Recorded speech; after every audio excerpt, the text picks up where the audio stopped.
And we are back. Boo and Tony in the morning. We are having a lot of fun doing this. It's At so least fun. I am having a lot of fun doing this. I love it. And let's be honest, I feel like the people are loving it. That's what matters most. We've had a bunch of concurrent people. We love you guys tuning in every single morning. The goal is for this to be an uplifting, fun take on what can sometimes be a dreary industry. That was one of the things, I saw you posted that one time, the real estate is, and my response was, real estate is supposed to be fun. And I think that there's so many agents that forget this. We got into this because we love people. We got into this because we love showing people houses. We got into this because we love helping people see their dreams come true. And I think so quickly we forget that. So hopefully this show brings a little bit of that back. Let's roll it, Tingy. Okay, so this one's from a local group, I'll be honest, so we're probably gonna hear a comeback from this. I also wanna preface this with, I looked up the agent's production. Okay. I'm just gonna tell you they're approaching this with a scarcity mindset. Okay. So take that with a grain of salt. Good context. Here we go. I have been talking to a buyer, a friend, about buying a property. I just checked to see if they want to see the property we were discussing, and she said that they already saw it. I asked how. They said that she was checking it out on Zillow. It says tour today at 5:30, so she clicked on it. That's probably your fault. And a Zillow lead agent showed it to her. I asked if they signed a contract, and she said no. So now, if she wants to look at a property and I ask her to sign a contract, she's going to think that I am being pushy because the other guy didn't have her sign a contract. Thoughts? I don't want to get the other guy in trouble. Shout out, that was probably us. I don't know what to do. So before I let you take this, because I know you're highly opinionated on this one, here's the thing about these forums, you guys. This isn't a question you should be posting on Facebook. Ever. Ever. Like, guys, what are we doing? I get it. It gives us content. Continue to do so. Please. But this should be something where you knock on your broker's door, you take a seat, and you have that conversation. Obviously, what I read from this is the agent doesn't have support or doesn't have the trust and confidence in their leadership group to be like, hey, what do I do in this situation? So I just want to put that out there. These questions are not for social media, my guy. So statistically speaking, we probably took that lead. Probably. If we're just looking at it by the numbers, the Guilty. parent group probably took that lead. I promise you we had an agreement signed. The other thing too is we are not a Zillow lead contact. We are real estate agents. So what this is coming down to is you versus us for that client's business. Sure. Keep that in mind.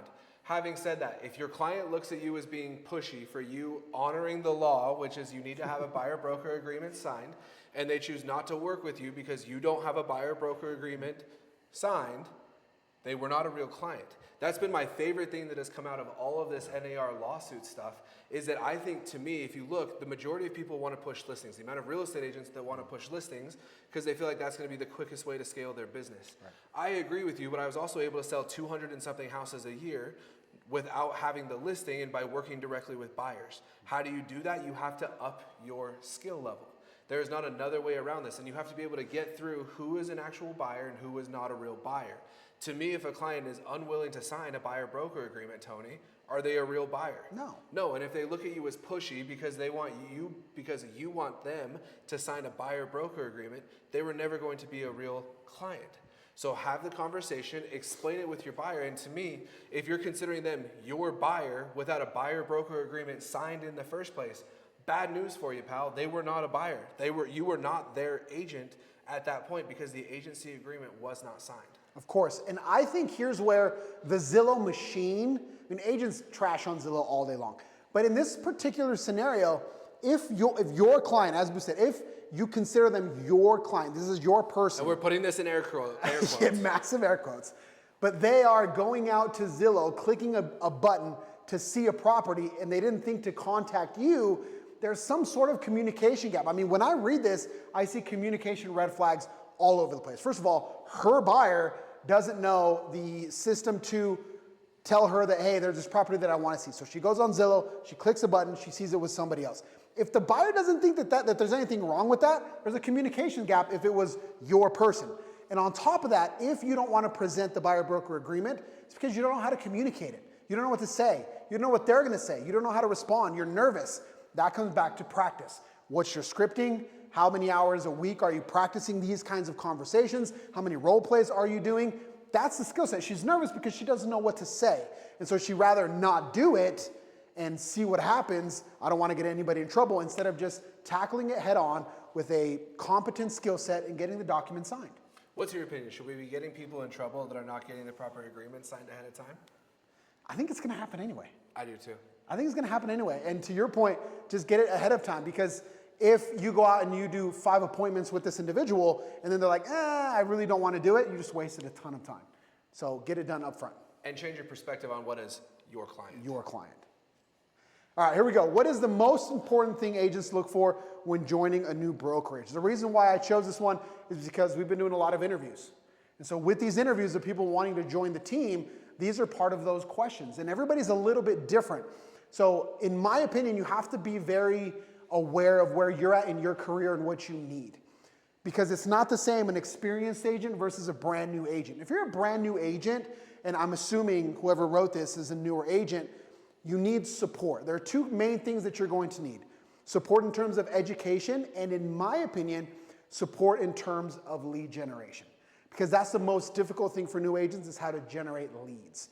So one of the reasons why I think our team does it incredibly well is because if the right agent comes through the door through the Zillow program, they can eliminate that lead generation hurdle for the most part, at least for the immediate future. It's not to say that they're not going to do it, but it takes time.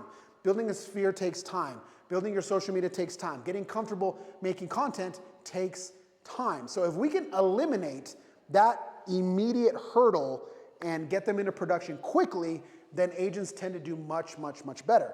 Now, if you're an experienced agent that doesn't need any help, has their systems in place, has everything set up, then that's a different conversation. Maybe all you need is a flat fee brokerage that isn't going to take your dollars because you already have the systems set up. So what do you have?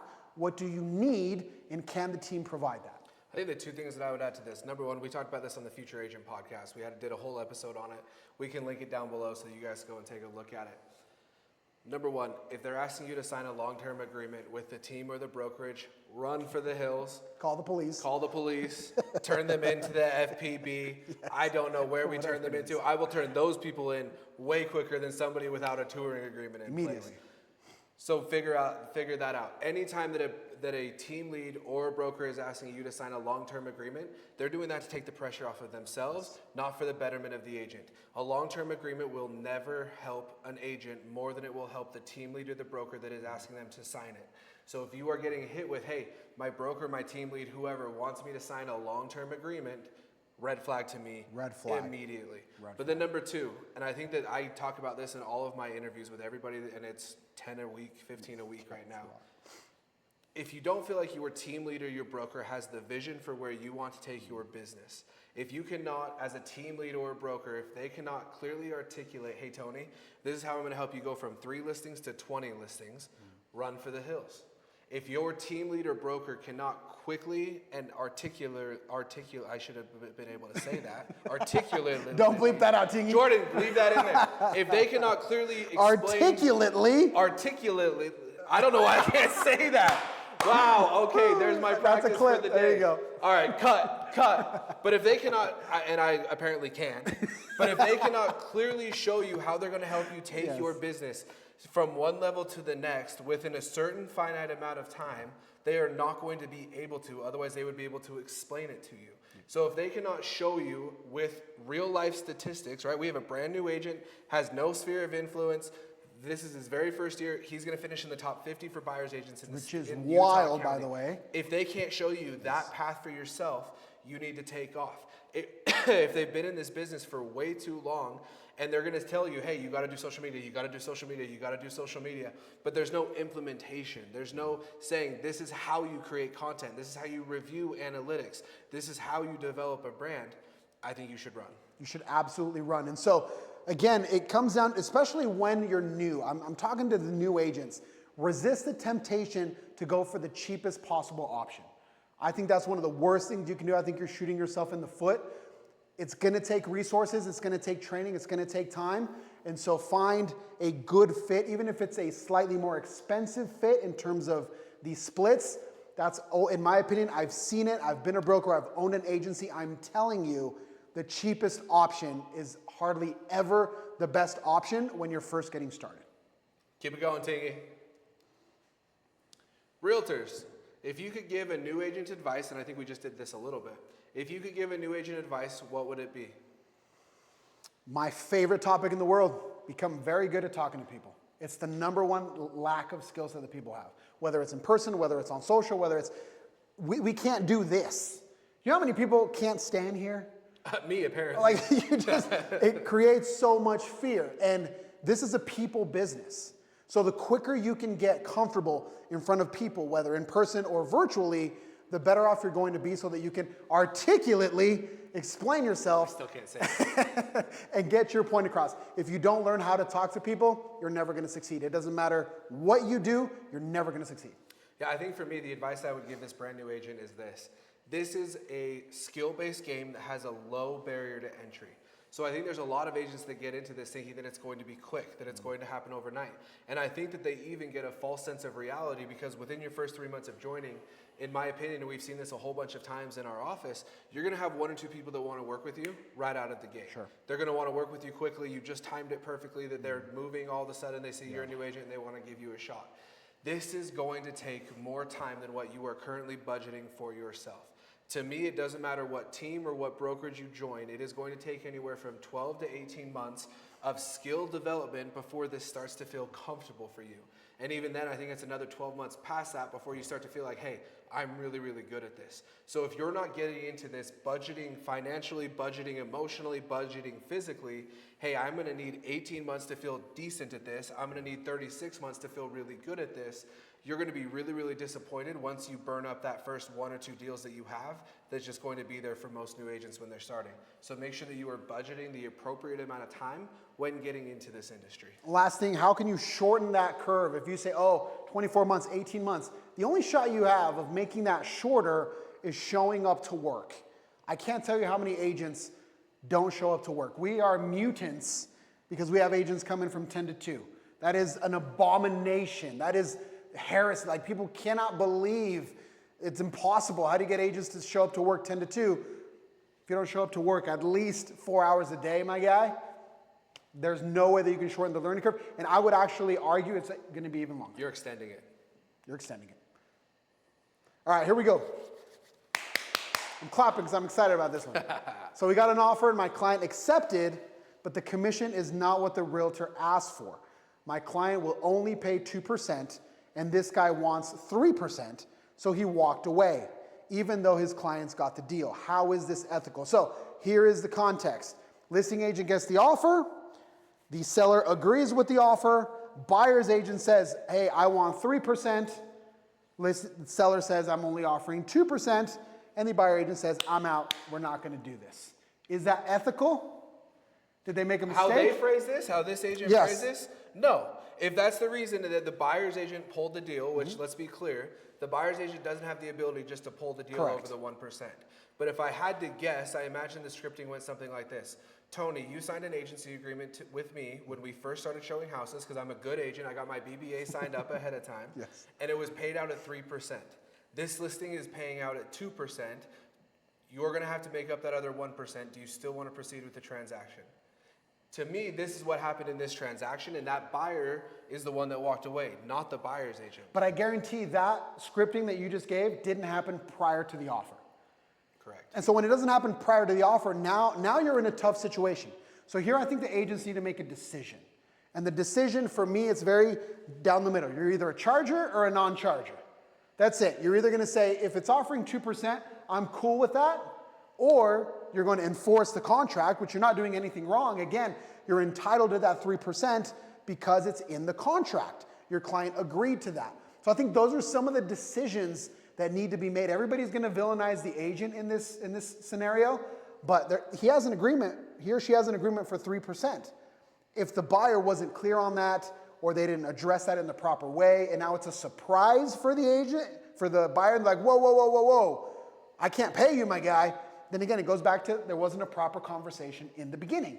So the agent has a choice.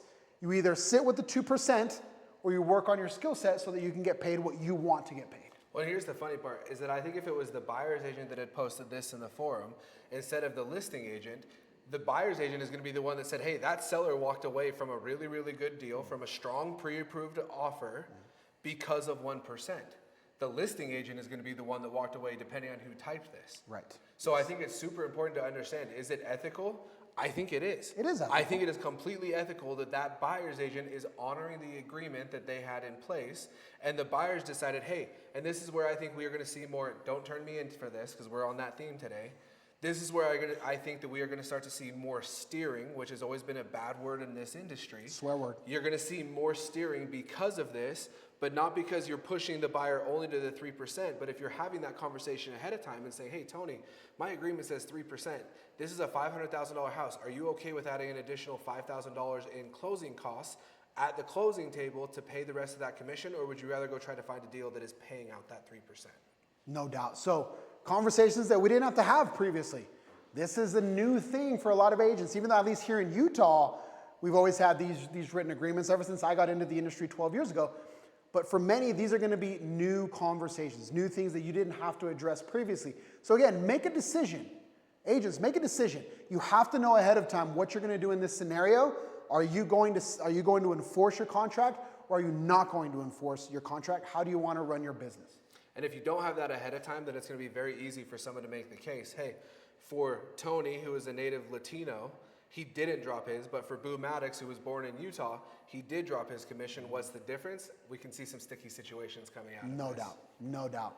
Okay, that wraps Is that for it? today. We appreciate you guys. Keep commenting down below. Let us know what more you guys want to see. If you see any of these situations as you're trolling Facebook, as you're trolling Threads, as you're trolling X, I almost called it Twitter, send them over. We would love to take a look at them and give you guys our opinion. See you tomorrow.